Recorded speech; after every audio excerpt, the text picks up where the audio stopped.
Attention, they have come all this way to give us some training on Wheatley and Buffalo Trace. Take notes if you like. Thank you. Alright. Thank you all so much. Vince is going to pour. My name is Spencer. I am the Development Rep for Sazerac. So we're going to be doing a staff training today. It's going to be very conversational, comfortable. So if y'all have questions, please, you don't have to raise your hand. Just interrupt me, yell at me, and we will get started. We're going to go over some history of Buffalo Trace. And then we're going to taste two products today, Buffalo Trace Bourbon and Wheatley Vodka. So my first question is, has anybody been to Buffalo Trace Distillery? Yeah. Did you, any tours or tastings? Or did you enjoy it? Quite a few years ago. Yes. Yep. It is a fantastic place. So it's actually in Frankfort, Kentucky, my hometown, about an hour and a half away from here. And we always offer complimentary tours and tastings. So if you have a guest that is outside of Kentucky and they're looking for something to do, Buffalo Trace is a great experience to offer them. It's not too far away from Covington. Buffalo Trace Distillery is actually the oldest continuously operating distillery in the United States. We were actually able to operate during Prohibition because we got our license to produce medicinal whiskey. So as I'm sure you can guess, at that time, you were sick, your dog was sick, your grandpa was sick, everybody was figuring out something that was wrong with them so they could get some whiskey. But, we had a good product, so everybody wanted it. And does anybody know why Buffalo Trace is named Buffalo Trace Distillery? So, back in the day, the pioneers were following the buffalo path westward, many of which led through Kentucky. So, when they settled in Frankfort, where the distillery is, they noticed that there was thunder coming. They thought that there was going to be a big storm. Well, it ended up just being buffalo crossing through, and that is why the name of our mascot, Buffalo Trace Distillery, is Thunder the Buffalo. You can still go and see him today. He's not as fluffy or as alive, but he is an iron statue. So go take pictures, and you can tell your guests whenever they see him to go and say hi to Thunder. So we are going to start off as soon as Vince is done with our first product being Wheatley Vodka. Yep, Has anybody got had Wheatley Vodka before? Perfect. Do we have anybody who really likes it? You're a vodka girl? Miss Allison? Yes. It's a fantastic product. It's actually named after our master distiller, Harlan Wheatley. So, when this master distiller slaps his name on something, it's going to be a good product. Now, he set out to make this different than any other vodka, and the way he did that is by distilling it 10 times and filtering it 3. So this is 2 times more than the average vodka. What it does, it gets all that gunk out of the spirit, but still leaves the body. So you're going to have a very clear, crisp taste. The second thing that he did that was different about Wheatley Vodka is he used this red winter wheat. Does anyone know what red winter wheat is? So red winter wheat is also used in our premium lines of Weller and Pappy Van Winkle bourbon. So if you have someone who is a bourbon drinker and they come and they're interested in a vodka cocktail but they don't really like vodka, suggest Wheatley because it's made from Buffalo Trace and it's made from the same exact grain as some pretty popular bourbons. So this is going to be 82 proof, and I'm going to let you all take a little sip of it. It's going to have not too much of a taste, but it's going to be slightly vanilla, very smooth, and it's supposed to be very crisp. I saw a little reaction over there. Yep. We're just opening our table lights first. That's okay. We're just glad that you're trying it and enjoying it. So Wheatley Vodka, some people drink it just by itself, but we like to pair it in a cocktail. What's your favorite cocktail to pair with Wheatley? Cosmo, yes, that works good. We do Bloody Marys, espresso martini, or my personal favorite is going to be a mule, which we would like to pair with Freddie's ginger beer. And Freddie's a tour guide at Buffalo Trace Distillery. He actually, the ginger beer is named after him, and a portion of all proceeds go to an all-African American cemetery in Frankfort, Kentucky. So we really like to support it. It's a fantastic product. It goes well in a mule. So we'll let everybody finish their vodka, and then we will move on to our Buffalo Trace. Anybody have Buffalo Trace before? Yep. Anybody's favorite is Buffalo Trace? Yes or no? Miss Susan back there? Top 3? What's your first 2? Yeah. Woodford's good. My mom works at Woodford. Oh, cool. We weren't a little It is healthy. So we're going to tell you a little bit about Buffalo Trace Bourbon today. It is created and distilled only at the distillery in Frankfort, Kentucky. It is 90 proof, and it's from Nashville 1. Does anyone know when I say Nashville what I'm talking about? So Nashville is going to be the recipe. So it is the types of grains that we use and how we craft the bourbon. Nashville 1 is a high corn, low rye bourbon. So what that means is Buffalo Trace is very balanced. It's not too sweet, it's not too spicy. Really good for a beginner, great in a cocktail. We like to call it the jack of all trades bourbon.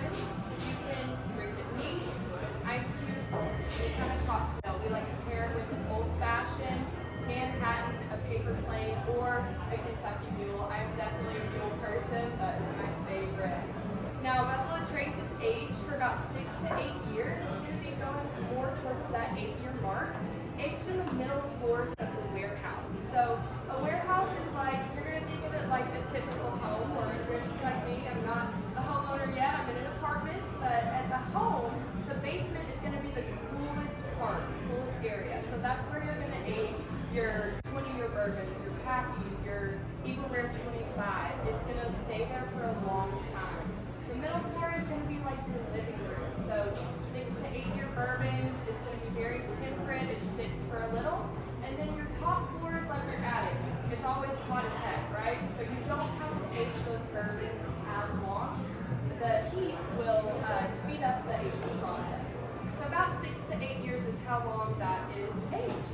Now we're going to suggest that the tasting notes, the primary tasting notes in Buffalo Trace are vanilla, toffee, white oak, and white spice.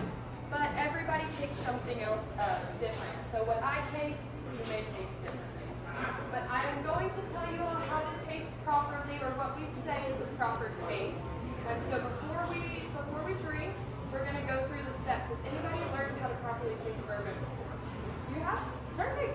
We're going to go over it again. If I forget, you can help me.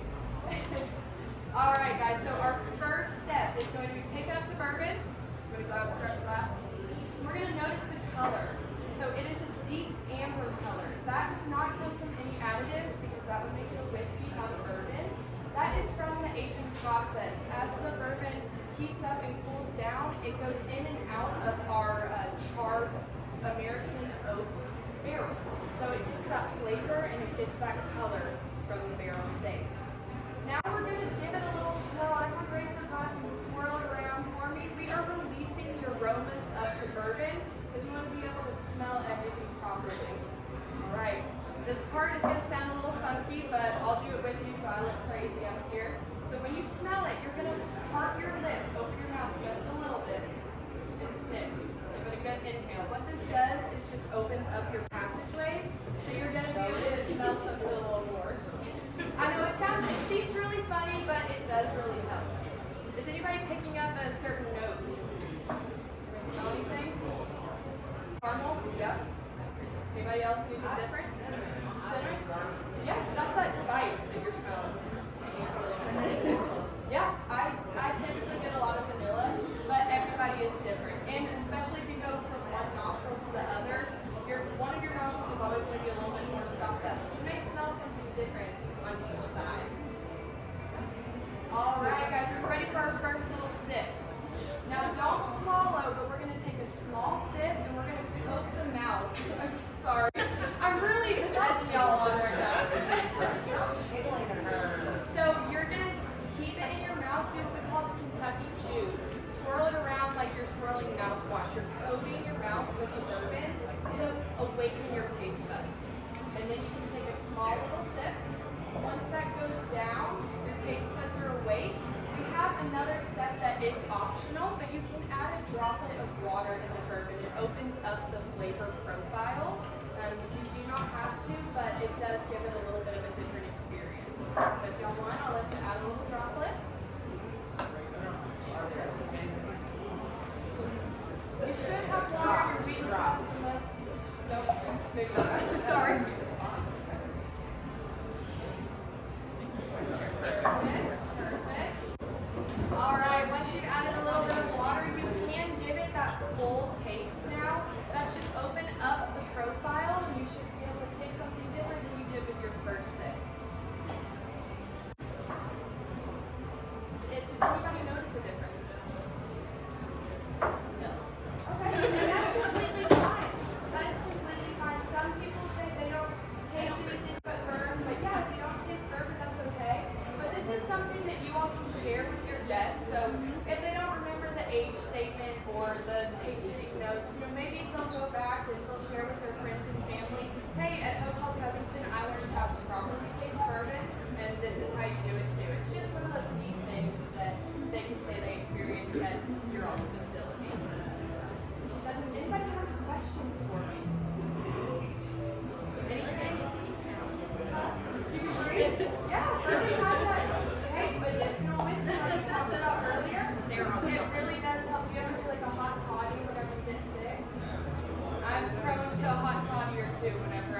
Somebody tell me what grain is prominent in Wheatley vodka. It's a listening test. First name. What is it? It's red venture. Yes! Good job! Alright, you get a nice little Buffalo Trace mule mug. There you go. Alright, I got one more question. Somebody tell me what floor of the warehouse Buffalo Trace is aged. Yes! This is cute. The living room, Absolutely. Thank you all so much for your time and for participating. I really appreciate it. And we'll be back to do more of these. So if you have any tips for me, something else you'd like to learn, please just let me know. And I'd love to incorporate it. Thanks, Spencer.